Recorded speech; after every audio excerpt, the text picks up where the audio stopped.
Kemana Ustaz Alif? Bang Ardi, hubungi Ya, dulu beliau. oke. Tak WA, Cek coba cek tak WA. cek. Ya, silakan Bang Jimmy. Ya, Silakan Bang. selamat sore Jadi untuk memang kita hal itu semua. ala Nabi ada terpakai. Salam Sore. sejahtera. Hari Kamis mana telepon, tapi hari Senin udah transfer. Sore. Agak jauh bisa nggak Bang dari orang-orang Bang biar nggak Oke. berisik. Oh iya, cek sih. Bikin seri malam orang Minggu sore. Ya, mungkin ke kamar mandi atau ke kamar kemana gitu.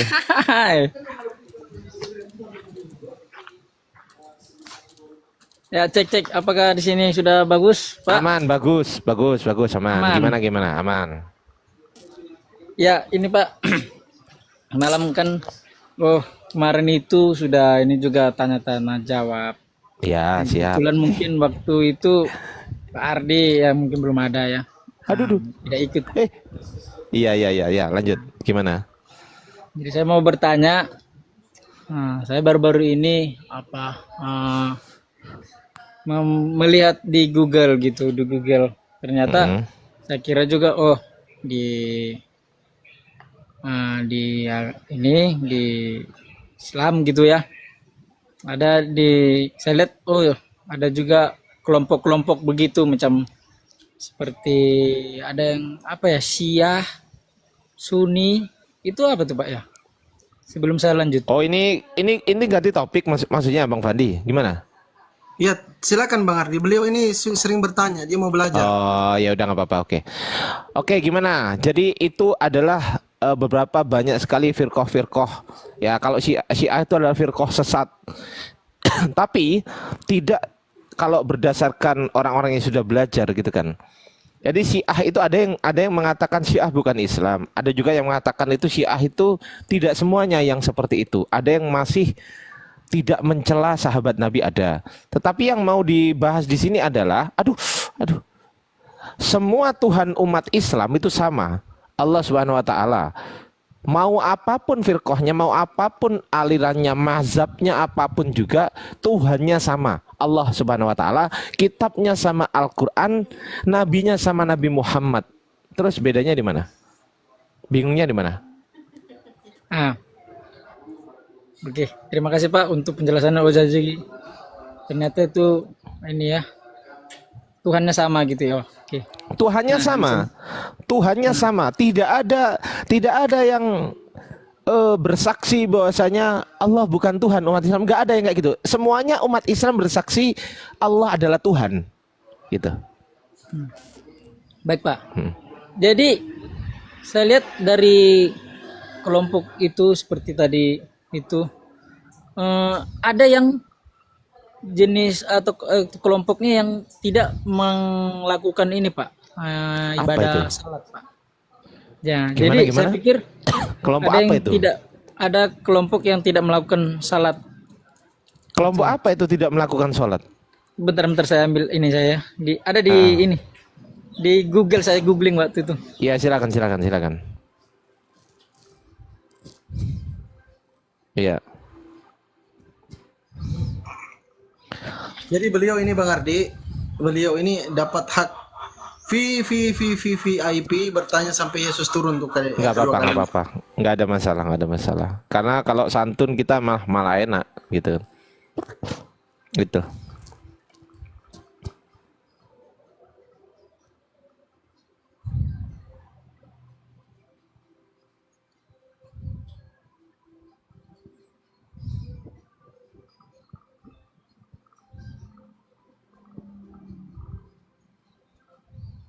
Sebenarnya Jimmy ini terlalu jauh sih kalau masuk untuk Iya, betul. Harusnya dasar-dasar aja dulu bertanya. Dasarnya dulu harusnya Tuhan dulu itu loh. Tuhan itu penting. Jadi nggak usah masuk ke aliran-aliran dulu karena nanti bingung di situ. Ada lagi aliran ingkar sunnah itu nanti bingung juga nanti. Jadi ya saran saya nggak usah ke situ dulu. Gitu sih. Ya saya sudah ketemu Pak. Ya gimana?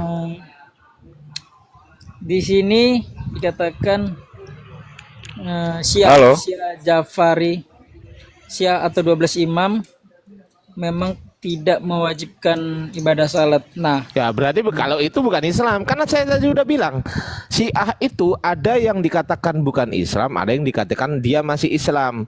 Kalau Syiah yang tidak menuhankan Allah dan tidak mewajibkan sholat, berarti bukan Islam. Selesai. Gampang kita itu. Kita gampang ya teman-teman ya. Gini.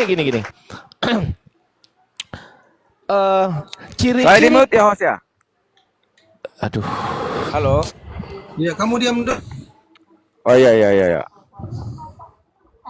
Gimana coba kalian ini? Hargailah yang lain, hargai yang lain. Oke ya. Gini, ciri-ciri pentuhan Tuhan yang benar, dengerin ya. Ciri-ciri pentuhan Tuhan yang benar itu adalah menyembah. Menyembah. Ya. Sekali lagi saya ingatkan, ciri-ciri pentuhan Tuhan yang benar adalah menyembah. Nabi Ibrahim menyembah, Nabi Isa menyembah, Nabi Musa menyembah, Nabi Muhammad menyembah. Menyembah. Kalau ada aliran yang menyangkut pautkan dia atas nama Islam, tetapi dia tidak mewajibkan menyembah, fix dia bukan Islam, selesai. Berarti kafir. Selesai. Beda halnya dengan orang Islam, ketika dia ketiduran, aduh, aku nggak sholat subuh, lupa aku, ya udahlah aku qadha sholat. Nah, dia nggak melakukan sholat subuh tepat waktu karena ketiduran. Nah, itu beda cerita, nggak sama. Tapi dia tetap melakukan sholat kewajibannya, tetap. Meskipun bangun jam 7 siang mungkin, boleh nggak jam 7 siang? Kalau kita ketiduran, boleh melakukan sholat subuh boleh ya, tapi jangan tiap hari lah, malu lah kita sama Allah gitu loh. Masa tiap hari bangun jam 7 sholat jam 7 subuh ya gitu kan ya. Kalau setiap hari lah nggak enak juga kan sama Allah kan, rezeki nggak pernah telat, giliran suruh menyembah telat terus gitu. Itu aja sih, itu intinya. Ya, silakan Jimmy, apalagi mau Silakan, menjawab Bang Jimmy. pertanyaan tadi? Ada pertanyaan juga tadi dari Uni, dari Bang Ardiansa. Siapa Yesus menurut terima kasih Yesus? Pak. Enggak mau menjawab begitu? Mau menanggapi, mungkin ada tahu ayat-ayat di dalam Bible bahwa Yesus itu seperti ini, dia mengaku dirinya seperti ini gitu loh. Nah, ini ada masih pertanyaan saya. Ya silakan. Pertanyaan saya kan sebenarnya yang bikin saya penasaran juga sebenarnya bagaimana proses adanya ini kitab Al-Quran. Terima kasih Pak. Bagaimana proses adanya kitab Al-Quran? Maksudnya ini Yes. proses pewahyuan atau Sama- proses penulisan? Yang Iya, mana Pak, ini? proses penulisan, terus bagaimana terciptanya, terus kalau bisa itu mulai ditemukannya di sekitar di apa Pak? Tahun berapa atau di zaman apa? Terima kasih Pak. Oke, berarti dari mulai proses pewahyuan ya. Proses pewahyuan ya, betul ya. Kalau mau mulai proses pewahyuan, Nabi Muhammad pertama kali mendapatkan wahyu usia 40 tahun. Oke, di Gua Hira. Di situ malaikat Jibril datang dalam bentuk manusia. Malaikat tuh, bukan Tuhan. Malaikat tuh. Dan malaikat adalah diutus oleh Tuhan. Tidak mungkin Allah yang maha kuasa berubah menjadi makhluk yang tidak maha kuasa, nggak mungkin. Itu yang pertama. Jadi malaikat Jibril mewahyukan kepada Nabi Muhammad, gitu kan. Setelah mewahyukan kepada Nabi Muhammad menghafal ayat-ayat tersebut. Dihafal ayat tersebut. Setelah dihafal, kemudian Nabi Muhammad memerintahkan para sahabatnya untuk menuliskannya. Artinya, ada proses legitimasi dari Nabi Muhammad kepada para penulis Quran. Salah satunya yang paling terkenal ada Zaid bin Sabit. Kemudian ada Ubay bin Ka'ab, Abu Zaid dan lain. Setelah ditulis, setelah ditulis, kemudian Zaid bin Sabit membacakan ulang di depan Nabi Muhammad untuk memastikan bahwasanya tidak ada kekeliruan dalam penulisan tersebut. Paham? Jadi Nabi Muhammad melakukan proses yang disebut sebagai proses verifikasi. Yang pertama, Nabi Muhammad memberikan legitimasi sah legitimasi kepada para sahabat, sah untuk ditulis. Oke. Setelah itu kemudian ada yang namanya proses konfirmasi. Proses konfirmasi adalah setelah Zaid bin Sabit menulis apa yang didiktekan secara oral, lisan gitu ya. Contoh ini contoh.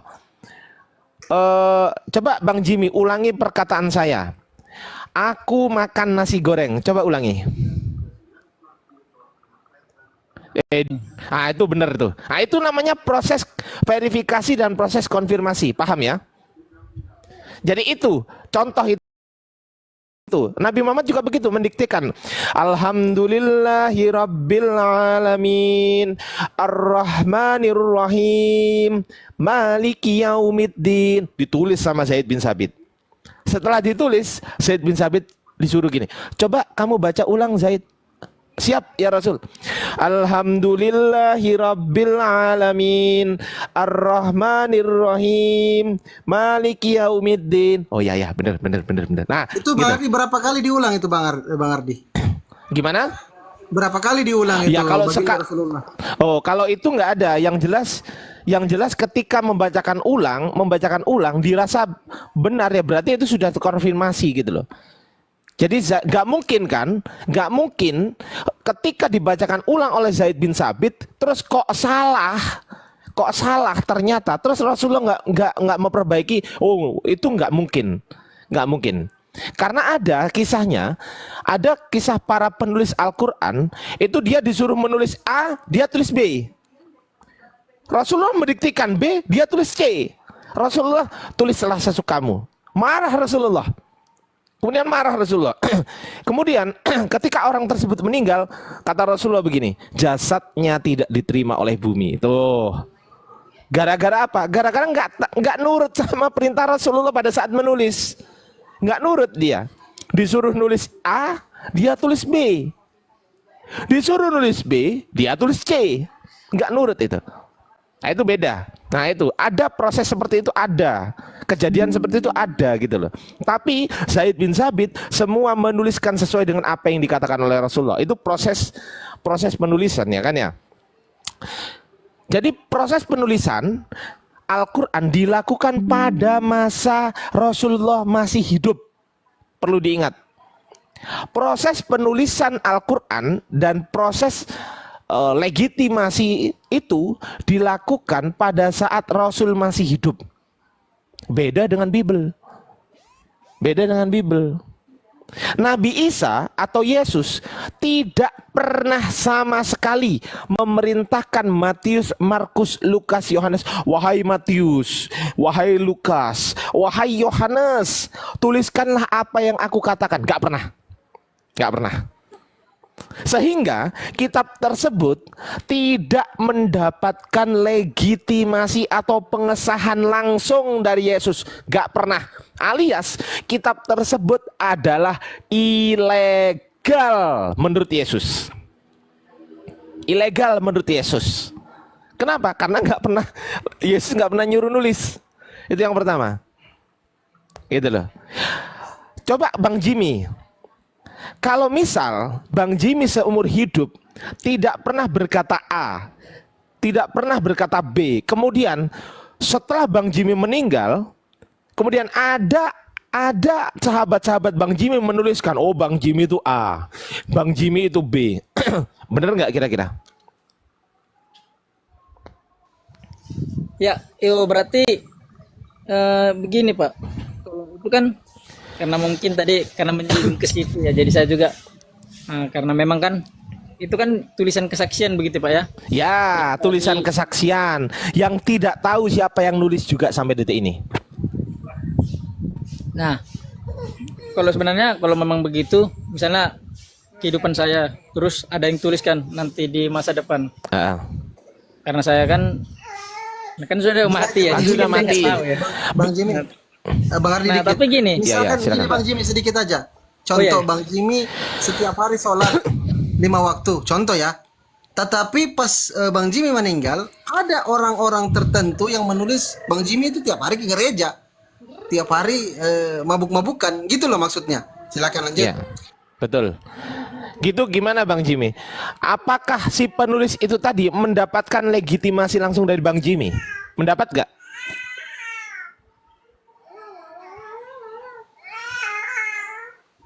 Iya sih, memang sebenarnya Ah, bagus. tingkat akurasi kan dari penulisan, kalau orang yang hidup di zamannya mungkin lebih akurat Ya, daripada yang ada proses verifikasi. Bang Jimmy tahu nggak apa itu verifikasi? Tahu nggak apa itu verifikasi?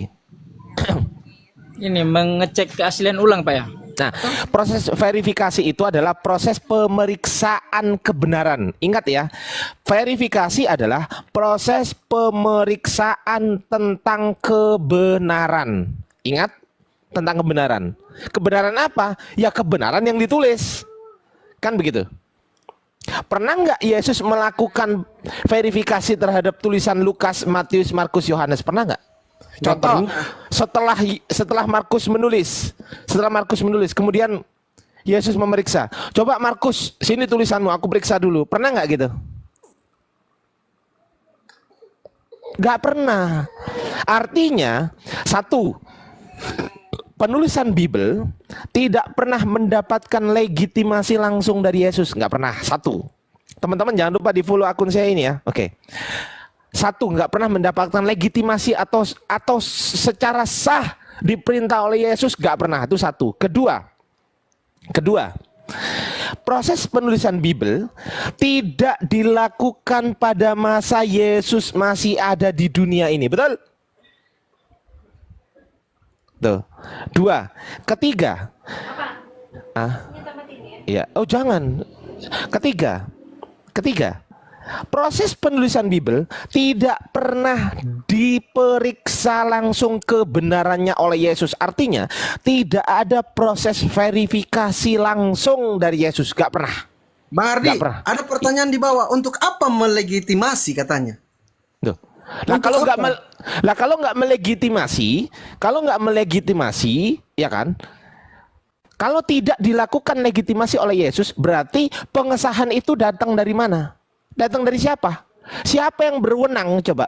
Karena proses legitimasi itu harus dari yang berwenang. Harus. Sekarang saya tanya.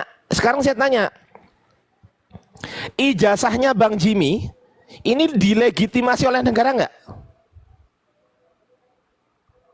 Buka mute-nya, buka aja mute-nya. Buka aja mute-nya. Nah, ijazahnya Bang Jimmy ini dilegitimasi oleh negara nggak? Jangan ditutup mute-nya, buka aja. Ya Pak. Nah, kalau jangan ditutup mute-nya, nggak usah tutup. Kalau ijazah Bang Jimmy tidak diakui oleh negara, pertanyaan saya, bisa nggak dibuat cari kerja? Nggak bisa. Nggak bisa, karena nggak diakui oleh negara, gitu loh. Paham ya? Tidak mendapatkan pengesahan oleh negara, nggak diakui gitu loh. Berarti sekolahnya Bang Jimmy tidak diakui oleh negara. Nah, tuh. Paham sampai sini? Tapi boleh nggak saya Pak? Ini, kalau itu kan karena menyinggung tentang penulisannya keaslian gitu. Karena Ya, boleh. menurut saya juga begini nih. Nah, itu kita tahu tentang Socrates itu dari tulisannya Plato, dari tulisannya Ntar dulu, Uni Aristoteles. Rifa di mana? Uni Rifa naik kembali Uni. Tadi di band Uni itu. Terus silakan Bang Jimmy. Nah, jadi kita tahu Socrates bagaimana kehidupannya dan ciri-cirinya itu kita tahunya dari murid-muridnya, yaitu Aristoteles, Plato, dan Xenophon. Nah, tetapi kan Socrates kan dia sudah mati waktu dia dituliskan. Tapi kita bisa tahu dari murid-muridnya, Pak. Nah, begitu juga mungkin Yesus dari Saya jawab ya. Kalaupun penulisan yang dilakukan oleh murid-muridnya itu tadi ada kesalahan, itu nggak ada masalah bagi kita. Karena apa? Karena bukan kitab suci. Paham? Karena bukan kitab suci, bukan firman Tuhan. Gitu loh. Kalaupun ada kesalahan dalam informasi penulisan oleh murid-muridnya itu tadi, ya, itu tidak berdampak pada keimanan karena bukan kitab suci. Gitu loh. Tapi kalau ini yang diklaim kitab suci karena apa? Karena digunakan dasar untuk beriman. Sekarang saya tanya, penulisan Sokrates tadi digunakan dasar beriman nggak? Tidak. Tidak. Kalaupun terkandung kesalahan di situ, kalaupun terkandung kesalahan ya karena jaraknya cukup panjang, itu mempengaruhi iman nggak? Tidak. Tidak. Nah, kalau Bible atau Al-Quran, ini kan Bible diklaim sebagai kitab suci atau Alkitab diklaim sebagai kitab suci. Al-Quran juga diklaim sebagai kitab suci kan gitu. Mari kita buktikan klaim siapa yang benar gitu kan. Nah, kalau ternyata Bible ini adalah kitab suci yang diklaim sebagai kitab suci kok ternyata dirubah-rubah, suci nggak ini dia? Suci nggak jadinya? Tidak. Tidak suci. Tidak suci. Kalau tidak suci, kemudian diimani, imannya bermasalah nggak?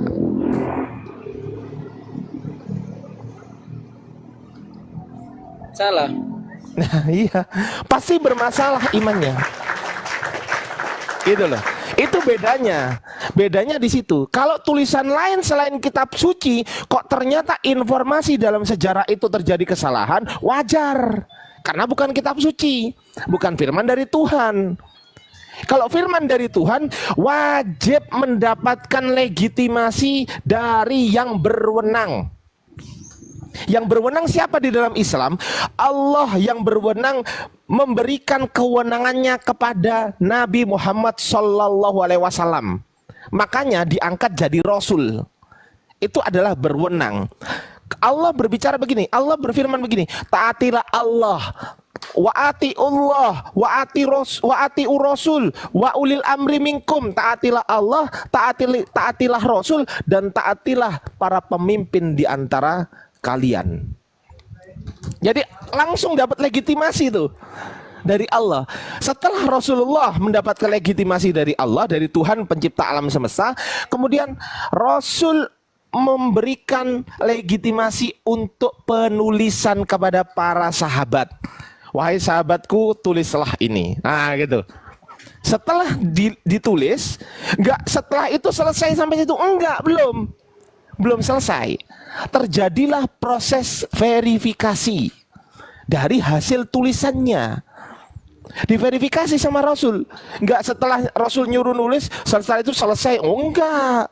Dikonfirmasi, apa yang kamu tulis tadi sesuai dengan yang apa yang jenengan baca, sesuai dengan apa yang Rasulullah bacakan. Coba bacakan lagi.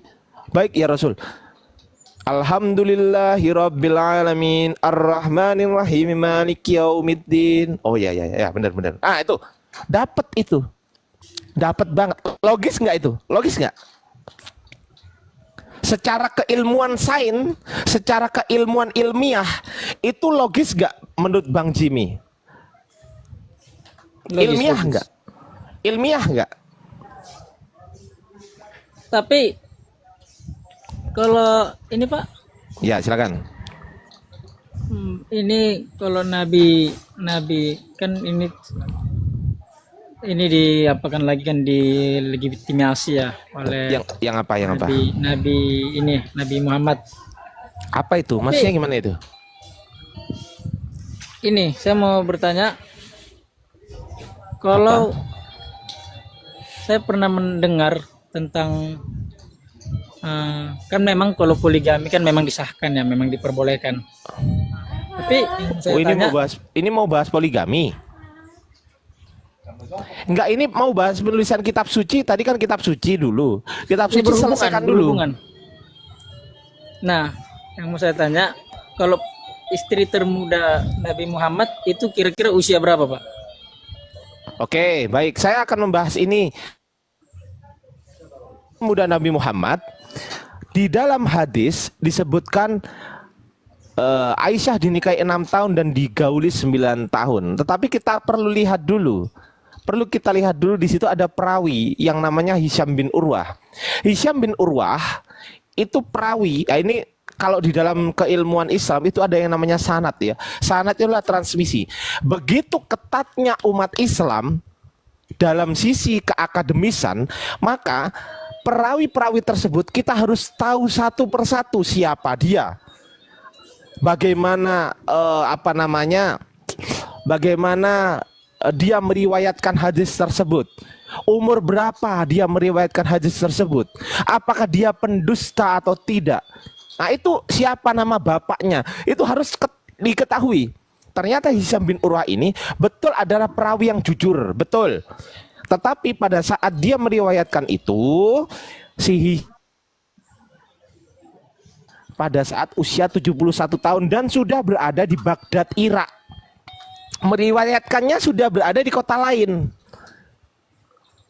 Gitu loh. Jadi ada kemungkinan apa namanya? Usia 71 tahun beliau meriwayatkan dengan usia yang lupa. Sudah beranjak ke lupa. Karena manusia ini Hisham ini manusia gitu loh. Ada Hisham bin Urwah, teman-teman silakan cek nanti ya. Perawinya ada yang namanya Hisham bin Urwah. Nama bapaknya Urwah, nama yang meriwayatkan adalah Hisham. Hisham bin Urwah. Itu harus diketahui gitu loh. Jadi di situ ternyata secara fakta sejarah anaknya Abu Bakar, ya Aisyah kan Abu Bakar, Aisyah kan binti Abu Bakar kan. Anaknya Aisyah itu lahir sebelum tahun 610 Masehi. Kalau ternyata Hisham meriwayatkan usia 6 tahun, berarti kesimpulannya anaknya Abu Bakar harus lahir setelah usia 610 Masehi. Padahal kenyataannya semua anak-anak Aisyah itu lahir sebelum 610 Masehi. Sudah bisa pahami? Jadi ada ketimpangan di sini. Setelah ada ketimpangan di sini, maka bisa disimpulkan bahwasanya Hisham bin Urwah pada saat meriwayatkan ini adalah lupa usianya berapa, karena sudah usia 71 tahun dan dia sudah berada di Baghdad, Irak, dan beliau meninggal di Baghdad, Irak. Begitu jawaban saya. Bang Jimmy, ini ayat ini, hadis ini memang sangat sering digunakan oleh kawan-kawan kita Kristen untuk menghujat baginda Rasulullah Nabi Muhammad. Tetapi ingat ya, di zaman baginda Rasulullah Nabi Muhammad itu ada yang namanya Abu Jahal. Ini musuh bebuyutan baginda Rasulullah Nabi Muhammad. Bertolak belakang. Apa yang terjadi? Mereka ini musuhnya saja tidak pernah menghujat Nabi Muhammad. Kamu Nabi Muhammad menikahi anak usia 6 tahun dan menggaulinya usia 9 tahun. Tidak pernah. Kalau memang hadis ini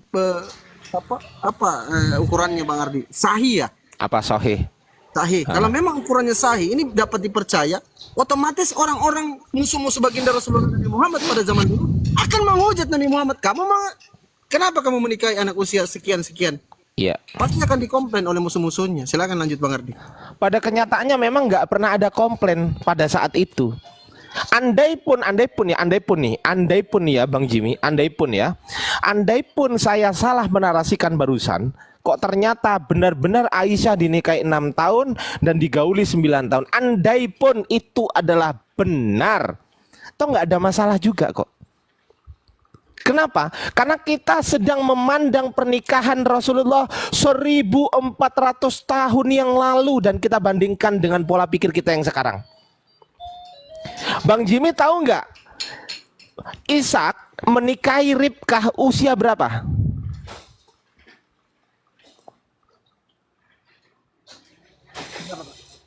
Usia berapa? Ishak kan keturunan Yesus. Keturunan Yesus. Kan dari Yesus, Ishak itu kan ya usia berapa tuh? Bukan keturunan Yesus ya. Maksudnya turun temurun gitu loh. Kemudian melahirkan Yesus gitu loh. Usia berapa tuh? Belum saya lihat, belum saya cek. 3 tahun. 3 tahun. Ada datanya Bang Ardi? Ada. Nanti saya tunjukkan kalau memang mau. Ada. Tapi kalau enggak kita percepat aja gitu kan. Iya. Kita percepat aja gitu. Ada 3 tahun. Ishak menikahi Ribkah atau Rebekah itu usianya 3 tahun si Ribkahnya 3 tahun gitu loh. Jadi ya usia orang-orang zaman dahulu menikah usia segitu Enggak, no problem. Bahkan zaman-zaman nenek saya atau ibu saya itu menikah usia 10 tahun, usia 11 tahun, 13 tahun udah punya anak. Itu nenek-nenek saya. Enggak jauh. Nenek-nenek saya itu. Gitu loh. Orang-orang zaman dulu, nenek saya, sekarang beliau masih hidup. Beliau saat ini usia 80 pirayang. 84 tahun nenek saya masih hidup. Bayangkan, masih hidup sekarang, alhamdulillah, sehat, bugar, usianya 84 tahun sekarang. Itu jadi nggak ada masalah sih kalau soal pernikahan itu. Tapi kalau mau dipermasalahkan ya kena lagi di Kristen gitu. Karena Kristen juga seperti itu juga. Kalau mau memframing Nabi Muhammad istrinya banyak, Salomo istrinya berapa Salomo? Ratusan. Nah, ya kan? Gitu. Ya, silakan Bang Jimmy. Ya, terima kasih Pak Ardiansa. Lanjut aja Bang Jimmy, bebas kok. Kamu Lanjut. VVIP di sini, tamu VVIP. Silakan bertanya. Iya ya. Saya mau tanya lagi. Kejar hidayah itu kejar, jangan dibiarkan kejar. Saya mau tanya lagi. Ini kan tadi kita udah panjang lebar. Saya mau ini lagi ke topik ini. Topik keselamatan. Topik keselamatan. Oh iya. Silakan. Jadi gini Pak, kan kita tahu kan namanya manusia ini kan nggak sempurna dalam berkelakuan, dalam berpikir, dalam bertindak, dalam berbuat ya. Karena ini namanya tadi tuh kalau manusia kan masih inilah belum sempurna lah gitu, tidak seperti Tuhan yang sempurna. Nah, tapi yang saya mau tanyakan Pak, misalnya ya, gini saya percaya sih ya kan karena ajarannya kan memang baik, mengajarkan. Karena dia bilang Islam itu indah, berarti kan mengajarkan keindahan, kebaikan ya kan. Tapi kan manusia juga nggak luput dari yang namanya dosa dan kejatuhan dalam dosa gitu. Nah, bagaimana Pak? Misalnya ini ada seorang yang saya mau bertanya saja bagaimana apakah itu selamatkan atau tidak gitu. Jadi misalnya ada orang lahir, mulai dia dari lahir. Jadi misalnya gitu semacam contoh di Kristen kan juga ada istilah Kristen KTP. Jadi cuman KTP-nya aja Kristen, cuman tapi jarang ibadah, nggak gereja gitu, malas atau ya gimana? Ada ya gitu kan. Fokus Jadi pertanyaannya langsung gimana? Pertanyaannya gimana langsung? Saya adalah contoh yang ya ini seperti tadi juga di Islam KTP, istilah Islam KTP. Jadi dia hanya KTP Islam, mengikuti orang tua, sholat, tapi dalam kehidupannya selalu ini berbuat jahat. kejahatan.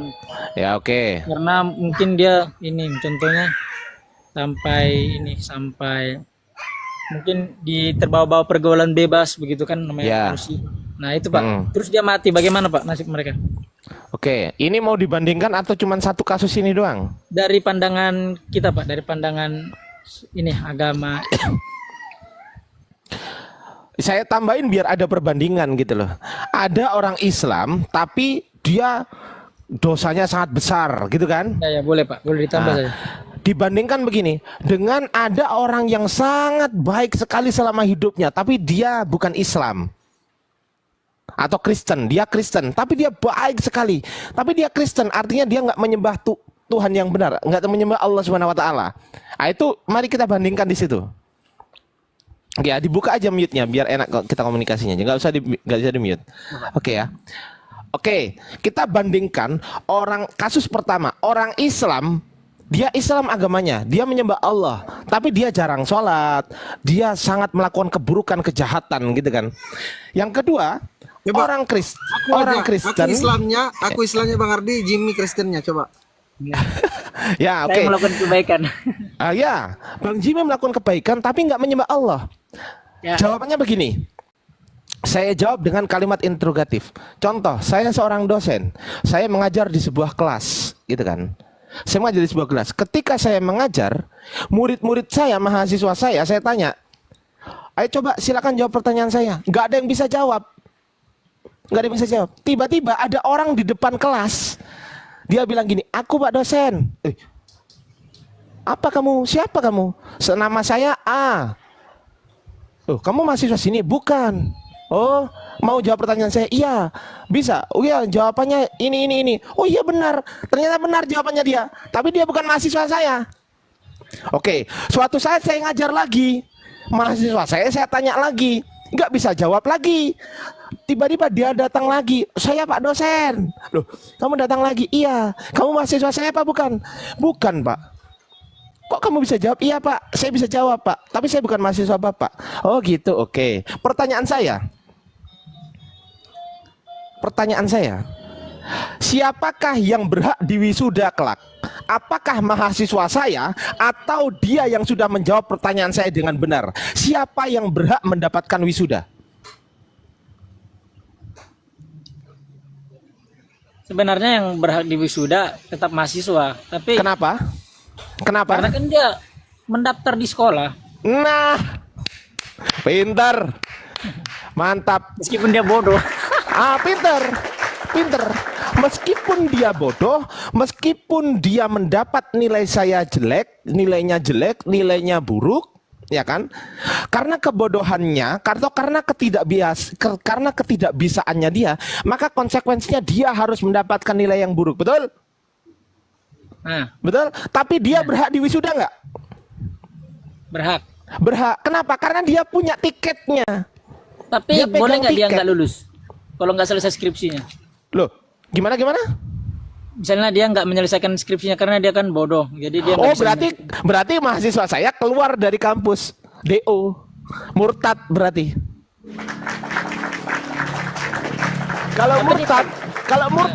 Kalau murtad atau dia nggak lulus, oh dia nggak berhak wisuda di kampus saya, nggak berhak.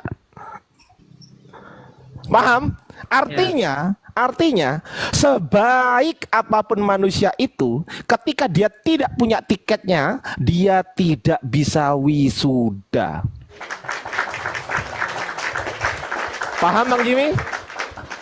Ya paham. Tapi Oke. pertanyaan saya tadi Pak, ini dia sampai dia meninggal tetap dia di situ, di kampus itu. Iya, ya harus meninggal di kampus itu dong. Iya, Selesainya dia kan di meninggal. kampus itu. Selesainya Iya. kan di kampus itu. Tapi meskipun dia, bukankah ini jadi peluang ya untuk Oh, bukan soal sampai dia meninggal. Enggak, maksudnya begini. Dia tidak sampai di drop out atau dia tidak mengundurkan diri. Kalau sampai dia di drop out karena kelakuan dia sendiri, berarti artinya dia murtad gitu loh. Dia keluar dari Islam, maka dia nggak berhak diwisuda. Kalau drop out nggak berhak diwisuda. Gitu. Tapi kalau dia tetap, meskipun dia nggak pinter, dia tetap berjuang. Saya memang nggak pinter Pak Ardi, tapi saya tetap menjadi mahasiswa. Saya di sini, saya tetap ingin menyelesaikan skripsi saya, meskipun saya nggak pinter, meskipun skripsi saya nilainya buruk, nggak apa-apa. Yang penting saya selesaikan kuliah saya. Ada nggak? Ada lah, banyak orang-orang yang nggak seberapa pinter itu, banyak yang seperti itu gitu loh. Yang nggak kuat ya DO. Itu aja. bukankah itu Pak jadi peluang ya, peluang bagi orang-orang yang ini hidupnya serakah, dia tetap penting aku sudah masuk agama sini, penting selamat saya di sini. Iya, tapi ada dia konsekuensi karena dengan- dong. Ada konsekuensi. Konsekuensinya apa? Nilainya buruk. Sekarang pertanyaan saya, Bang Jimmy mau nggak dapat nilai 2,80 gitu? Mau nggak? Enggak, Kenapa? karena tidak ini enggak lulus. Loh, bukan nggak lulus. Lulus itu 2,80. Lulus. Lulus itu. S1 nilai 3,00 itu sudah bagus. 2,80 boleh nggak? Boleh. Lulus nggak? Boleh. Lulus. Tapi mau nggak pertanyaan saya dapat nilai segitu? Mau nggak? Nggak mau kan? Maksud saya, oh berarti konsekuensinya yaitu Tanggung sendiri Tapi- konsekuensinya. Ketika nilai Anda buruk, artinya di transkrip nilai, ketika Anda mau melamar kerja, Anda diminta transkrip nilai nggak? Diminta. pengen tahu nih. Oh, ternyata anak ini apa IPK-nya 2,8. Kalah saingan nggak sama IPK-nya yang 3,5, 3,6, 3,7? Kalah saingan nggak menurut Bang Jimmy? Kalah lah. Kalah. Konsekuensinya apa? Dia nggak diterima kerja, betul nggak? Betul. Artinya dia harus merasakan itu karena perbuatannya sendiri. Konsekuensi itu sama dengan halnya orang Islam, Muslim, meskipun dia Islam, tapi dia melakukan dosa, ya direbus dulu di neraka. Ya Berarti gini, Bang konsekuensi. Ardi, ibaratnya begini, PK-nya 2,0 ya. Taruhlah 2,0 IPK-nya. Wih, buset 2,0. Kejam kali. Kejam kali orang ini di dunia, kejam kali. Dia melamar pekerjaan, membawa itu kepada bosnya, calon bosnya. Tapi dengan satu syarat, kamu kerja dulu jadi tukang sapu-sapu cuci piring 1 tahun. Mungkin begitu ya analoginya. Iya, konsekuensi itu, konsekuensi. Itu konsekuensi gitu loh. Gitu. Nah, bahasa simpelnya gini. Pak dosen sudah mengatakan, belajarlah yang baik, belajarlah yang benar, supaya bisa menjadi orang yang baik, benar, dan berguna bagi nusa dan bangsa. Nanti konsekuensinya pasti dinilai. Kalau nilainya bagus, ya kan, bisa masuk perusahaan bagus, bisa masuk perusahaan besar, artinya bermanfaat bagi nusa dan bangsa. Clear. Gitu loh. Contoh Bener begini, nggak? Pak. Oke, itu masuk akal sih masuk akal. Iya, harus masuk akal, mantap. Gini, coba perbandingannya. Iya. Itu kan gimana? perbandingannya dengan yang di luar kampus. Ini perbandingannya sesama di kampus. Jadi, Jadi, oke, sesama Islam. Oke, silakan. oke, Islam dengan Islam. Satu yang dia apa? Dia berusaha, dia melakukan kebaikan. Satu lagi nggak mau sama sekali nggak mau. Hanya saya bilang tadi Islam ini KTP. Nah, jadi itu bagaimana, Pak? Masa dua-duanya ini mendapat tempat yang sama? Oke, stop. Saya jawab. Yang pertama, yang Islamnya kental ya, alias dia melakukan semua perintah Allah dan melaksanakan semua perintah Allah dan menjauhi larangan Allah, kan begitu kan? Ya berarti kesimpulannya dia mendapatkan nikmat kubur. Nggih. 10 menit. Dia 5 menit. Dia mendapatkan nikmat kubur, dia mendapatkan kebahagiaan di akhirat, dan dia mendapatkan kemudahan di dalam melintasi jembatan Shiratal Mustaqim. Artinya dia gampang masuk surga gitu kan. Ketika ditimbang ternyata amal kebaikannya jauh lebih banyak daripada amal keburukannya, ya sudah, gampang sekali kan gitu kan. Allah Maha Pemaaf gitu kan. Terus kemudian ada yang satu, dia Islam nih, dia Islam, tapi dia nggak pernah sholat, nggak pernah puasa, suka berzina. Wah, ini pokoknya yang jahat-jahat gitu kan ya. Ya berarti dia harus menanggung itu dulu. Dia mendapatkan siksa kubur, dia harus dicelupkan ke neraka dulu selama bertahun-tahun, saya nggak tahu berapa tahun. Setelah dosanya itu tadi habis, ibaratnya lunas, dibayar dengan disiksa di neraka, Allah angkat dia dan Allah selamatkan dia. Tertulis di mana? Surat Maryam ayat 72.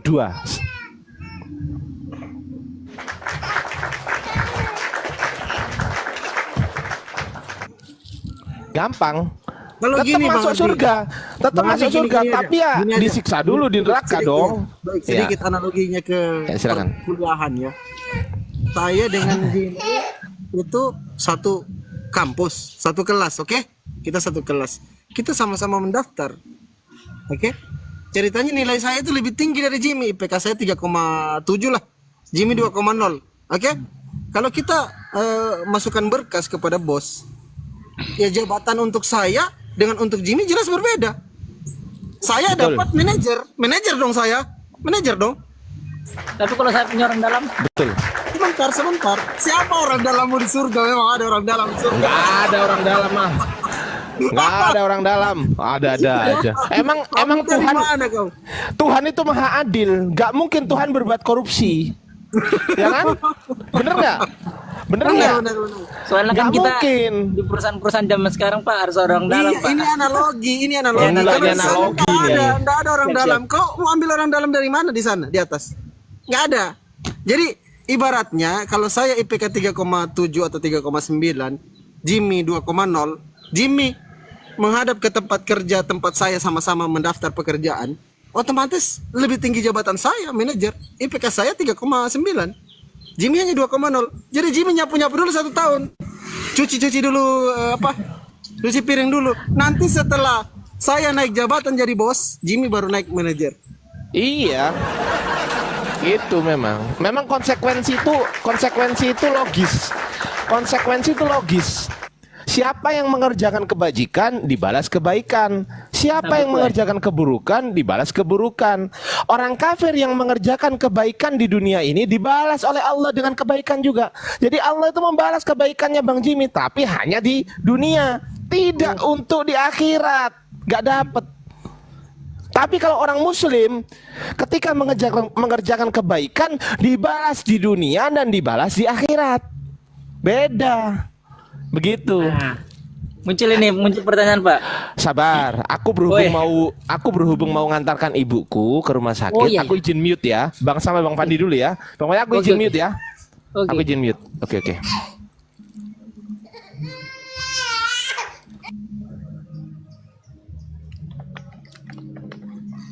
Bang Fandi, nge-lag ya? Buka mute-nya Bang Fandi. Aman.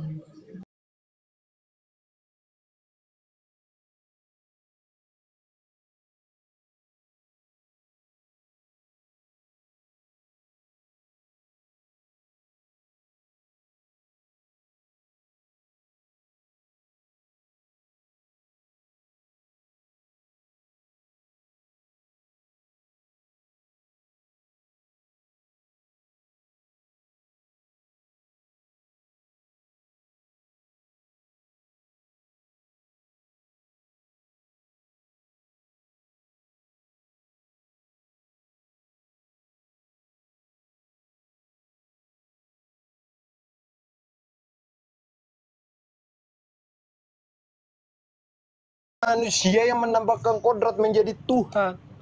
Udah, kau tanya semua gereja, jangan tafsir menurut otak kita sendiri gitu loh. Oke, berarti Yesus itu Tuhan atau manusia? Dui natur yang ada di dalam Yesus. Dui natur. Ya, memang Dui Dui natur. natur. Dui natur. Memang Dui natur. Apa mau kau bilang? Dui natur. Itulah kalau kau tadi bilang jangan menaksir. Dui natur. Punya Tuhan Dui natur. Satu kemanusiaan, satu kilahian. Punya Tuhan Dui natur. 9, Ibrani 1 ayat 8 itu jelas. Dui natur. Tuhannya Dui natur. Yesus itu Tuhan atau manusia? Jawab. Dia Dui natur dalam dunia. Yesus itu Tuhan atau manusia? Di mana datanya Yesus Dui natur? Bahkan dia juga bangkit secara Di fisik mana dari datanya kematian. Yesus 1 Dui Korintus 15 natur? ayat 14 dan 17 gitu loh. Paham enggak sih? Di mana datanya Yesus Dui natur? Di mana? Yohanes 20 ayat 28, Kolose 2 ayat 9, Ibrani 1 ayat 8. Di mana di situ Dui natur dibilang di mana? Yohanes Coba kau bacakan. 20 ayat 28, Bacakan meluap Dui natur. Iya, bacakan. Yesus adalah Tuhan yang berwujud manusia. Udah? Di mana di situ Yesus berwujud manusia? Bible-nya sendiri. Ayat 28. Yang kita baca ya, Yohanes 20 nomor 28 ya. Kita buka Yohanes 20 28. Kita buka si penipu ini. Yohanes 20 28. Katanya Yesus wujud menjadi manusia. Saya enggak menipu Anda. Kau penipu. Saya enggak Ini penipu. Kita buka Bible si penipu. Kita buka ya, si penipu ini mengatakan bahwa Yesus Tuhan menjelma sebagai manusia. Ini si penipu ini. Memang konten kalau nggak nipu, nggak hilang perpuluhan. Puji Tuhan, saya nggak penipu. Nih, ini penipu. Ya, Yohanes 20:28 penipu. Penipu. Yohanes 20:28. Thomas menjawab dia, "Ya Tuhanku dan Allahku." Mana? Yesus menjelma sebagai manusia. Tuhan menjelma jadi manusia. Mana penipu? Penipu. Jawab dulu ini penipu. Penipu di mana di sini? Ya Tuhan menjadi manusia penipu. Penipu. Hilang perpuluhan kalau nggak nipu kok meluap. Penipu. Penipu. Saya nggak Mana nipu itu kamu penipu? gitu loh. penipu. Saya nggak menipu Mana kamu. di sini Tuhan menjelma menjadi manusia penipu? Ini saya nggak menipu. Di mana Kalau Tuhan bawa menjelma pengakuan, sebagai manusia penipu? Udah pencuri, penipu. Di mana? Hah? parah ini parah. Di mana di situ? Ya, jelas dikatakan di situ. Penipu. Nih, si penipu ini tadi membawa ayat Yohanes 20 nomor 28. Kata dia, Tuhan menjadi manusia, Tuhan menjelma menjadi manusia. Ternyata di dalam Yohanes 20:28 tertulis, Thomas menjawab dia, "Ya Tuhanku dan Allahku." Tidak ada data Tuhan menjelma menjadi manusia. Inilah penipu. Paham gak sih? Ya Tuhan Penipu, ya Allah ya Rob. Kolose 2 ayat 9. Sebab di dalam dialah berdiam secara jasmania seluruh kepenuhan Allah. Penipu, Tuhan Kolose 2 menjelma ayat jadi 9, coba buka. manusia, Kolose penipu. 2 ayat 9, buka. Tuhan menjelma Sebab sebagai di manusia. dalam dialah berdiam Penipu, secara penipu. jasmania seluruh Gak ada kepenuhan konten Allah. sekali Kolose ada 2 ayat penipu 9. ya. Kolose 2 ayat 9. Gak ada oten sekali naik penipu. Kolose 2 ayat 9. Astagfirullahaladzim. Kolose 2 ayat 9. Gak ada oten sekali naik penipu. Kolose 2 Kau ayat bacakan 9. aja lah dua. Gak ada di situ Tuhan menjadi manusia. Saya nggak menipu Anda. Kau bacakan aja situ. Capek aku buka data. Ternyata data Kolose penipu. 2 Bang. ayat 9. Sebab di Iya, dalam kau bacakan dialah aja berdiam penipu. Apa di situ secara katanya? jasmania seluruh kepenuhan Allah. Berdiam Tuhan secara menjelma jadi jasmania. manusia di mana penipu? Gua mau jelasin dari tadi ngomong penipu. Aduh. Tuhan menjelma jadi manusia penipu datanya. Manusia mana penipu? Aduh, ada. Iya penipu. Hotel ini kalau nggak Kayak nipu gini, perpuluhan kayak hilang gini. ya. Kayak gini dia kalau inilah hostnya. Host. Memang iya. kan? Data yang kau bawa Iya, itu memang data iya, kamu penipu. cuma kayak Tidak gitu ada doang. satu data pun. Ya Berarti tidak aku ada dalam satu data berdiskusi pun di cuma dalam itu Bible. Tuhan menjelma jadi manusia penipu. Ya, bahkan saudara Siman kau jadi bawa katakan kau penipu kok. Udah diskusi Ya, itu. tidak ada data Tuhan menjelma sebagai manusia. Ya, seperti yang dikatakan dia tadi, ayat-ayat dia dikatakan ayat tadi, 9. tidak ada satu ayat. Kolose 2 ayat 9. Ya kau baca Kolose 2 nomor 9 itu baca. Ayat 9. Iya kau baca Balua. Kolose 2 ayat 9. Sebab Tungki. di dalam Yesus telah berdiam secara jasmania seluruh kepenuhan keallahan.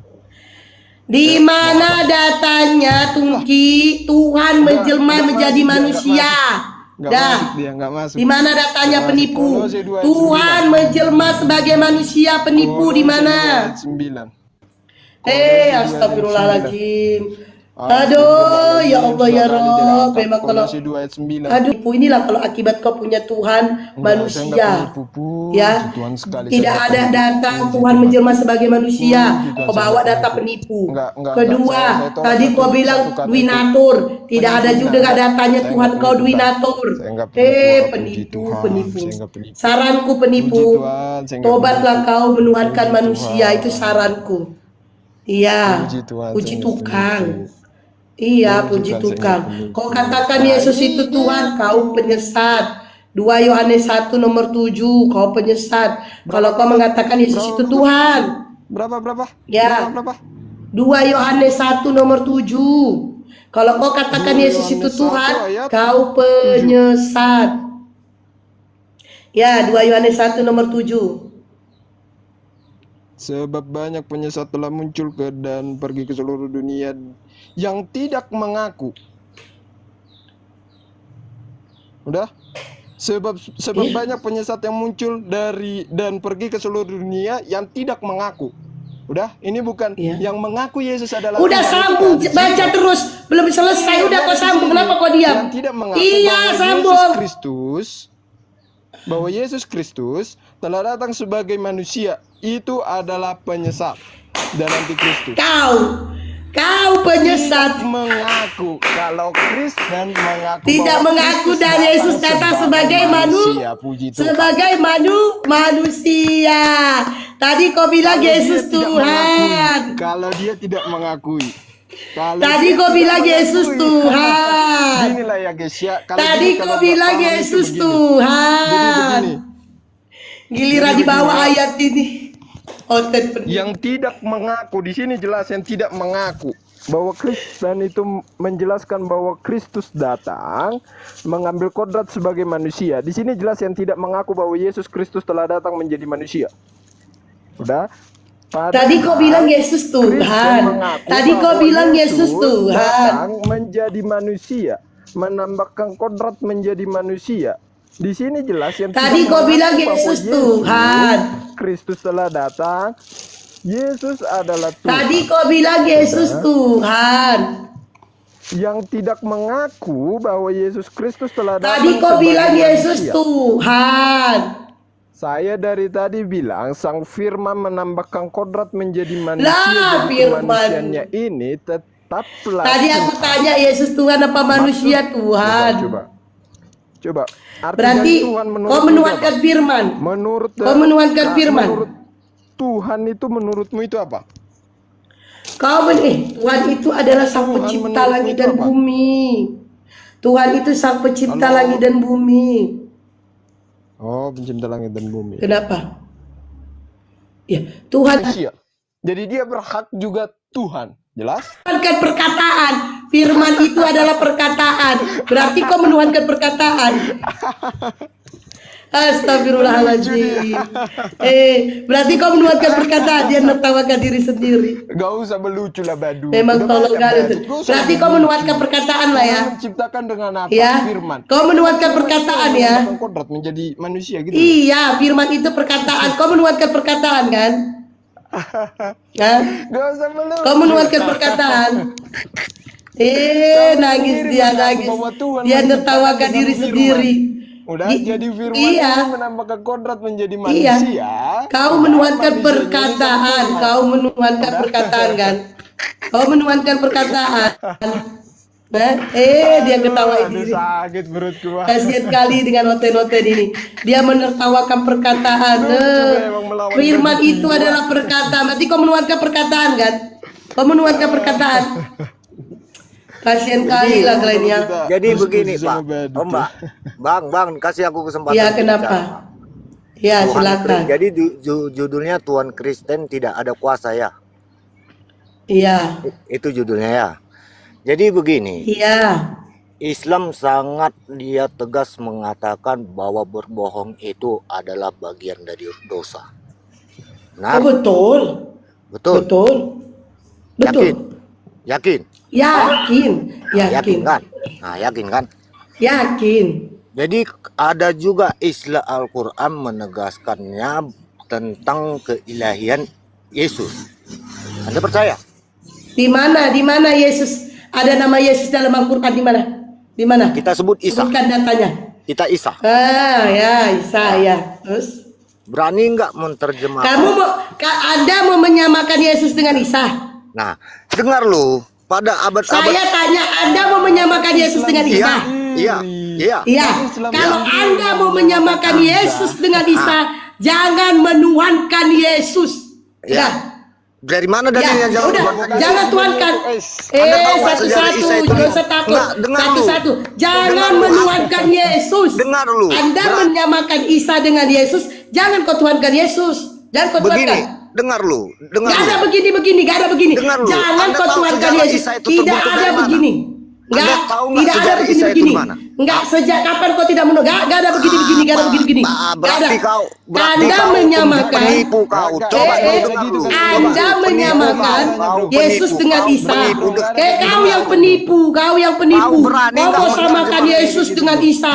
Kau berani Balua, nggak menerjemahkan kami tidak kalimat Allah dan menuhankan Rasulullah? Isa. Hah? Berani Kami nggak tidak kau menuhankan Nabi Isa. menerjemahkan arti kalimat Ya. Allah dan Rasulullah? Oke, Berani kau nggak mau kau menyamakan terjemahkan? Yesus dengan Isa. Berani Kau nggak mau kau menyamakan Yesus? terjemahkan kalimat Allah dan Rasulullah? Ngoceh terus. Berani nggak kau menerjemahkan? Anda mau kalimat menyamakan Allah dan Yesus Rasulullah? dengan Isa? Jelas ku Iya, samakan. Anda mau Jelas ku mulai samakan Isa dan kejar-kejar. Yesus sama. Anda mau menyamakan Jelas. Yesus dengan Isa? Jelas sama. Jangan Isa tuhankan. dengan Yesus. Jangan tuhankan. Jelas sama. Kenapa kau menuhankan Yesus? Kenapa kau tuhankan? Kau tahu kenapa Di dia mana tuh- kami menuhankan Nabi Isa? Di mana kami menuhankan Nabi Isa? Enggak, dengar Ayo, lu. di mana? Dengar, Enggak dengar ada lu. dengar. Kenapa? Di mana kami menuhankan Dengar Nabi lu, Isa? Enggak ada dengar dengar. lu, dengar lu. Penipu. Kau Penipu, enggak ada, enggak usah. Penipu kayak kau enggak usah didengar. Di mana kami menuhankan Nabi Isa? Siapa bilang kau Penipu. Di mana ku Di bilang mana Isa kami menuhankan menuhankan Isa? Nabi Isa penipu? Di mana ku Di mana? Ku bilang tadi, ada ku bilang tadi rumahnya Tadi Nabi kau Isa penipu mengatakan ada. Nabi Kamu dengar. Isa dengan Yesus sama. Dan kau mengatakan Nabi Isa dengan Yesus sama. Kau menuhankan Yesus. Kau menuhankan Yesus. Di mana kami menuhankan Nabi Isa? Hah? Dengar Kau lu. mengatakan Nabi Isa, 10 pun kalian lawan aku nggak takut. Cuman aku nggak dengar Tungki. Satu-satu kalian ngomong. Dengar lu. 10 pun kalian di atas, aku nggak takut Tungki. Cuman Dengar lu. satu-satu kalian ngomong Dengar lu. Tungki. Dengar lu. Satu aja. Dengar lu ya, Ya. aku ya. Kau artikan, kau terjemahkan. Kalau memang kau berani menerjemahkan ayat ini bahwa Isa kalimat udah Tuhan ini dan dulu. Allah, berani Nabi kau Isa terjemahkan kau ayat ini? menyamakan Yesus dengan kau menyamakan Yesus dengan Nabi Isa. Kau menuhankan Yesus. Di mana Ya. orang Islam menuhankan Nabi Isa? Jawab. Tidak ada menuhankan Nabi Isa. Orang Lalu Isa. kenapa kau menyamakan? Kenapa Tapi kau Al-Quran menyamakan jelas Nabi Isa dengan Yesus? Tapi jelas Al-Quran Kenapa mengatakan- kau samakan? Al-Quran jelas Kenapa mengatakan kau Isa samakan? kalimatullah dan Rasulullah. Tolol, bodoh, Di kau mana penipu. kami menuhankan Penipu, Nabi penipu, Isa? Penipu. Di mana kau penipu? Penipu di mana? Penipu. Di mana kami menuhankan Nabi Isa? Hah? Di mana? Memang Islam tidak Di menuhankan mana Nabi Isa. kami tapi menuhankan Al-Quran Nabi Isa? mengatakan kalimatullah dan Rasulullah. Penipu, Nah, kau yang penipu, naik kau yang naik penipu, tukang kau yang tipu penipu, kau yang penipu. baluat. Kau Katanya yang baluat, Nabi tak Isa berani dengan kau, Yesus tak berani sama. kau menerjemahkan Ini ya, kalimat. si Raja si Tungki ini dia mengatakan Nabi Isa dengan Yesus sama. Dia menuhankan Yesus. Di mana orang Islam menuhankan Nabi Isa? Sebutkan satu data orang Islam menuhankan Yesus. Di mana? Gak usah melotot. Di mana? Sebutkan satu data orang Islam menuhankan Nabi Isa. Sebutkan. Penipu. Kau samakan Yesus dengan Nabi Isa. Kau menuhankan Yesus. Tidak ada orang Islam menuhankan Nabi Isa. Di mana samanya? Gak usah melotot Tungki. matanya. Gak usah melotot matanya. Udah kau agung penipu. Ini Oten. Kalau udah nggak bisa lagi menjawab dah, kejang-kejang di atas. Inilah ya. Ya, siapa yang kejang? Sekali naik Oten-Oten kayak gini. Astagfirullahaladzim. Siapa yang kejang-kejang? Astagfirullahaladzim. Inilah udah turunlah kau agung penipu. Tidak satu data pun kau bawa, data penipunya kau bawa Tungki. Apalagi Raja? Udah dasar penipu. Naik pun Oten kejang-kejang penipu semuanya. Ya sekarang 4 tahun. Ya oke. Kita jadi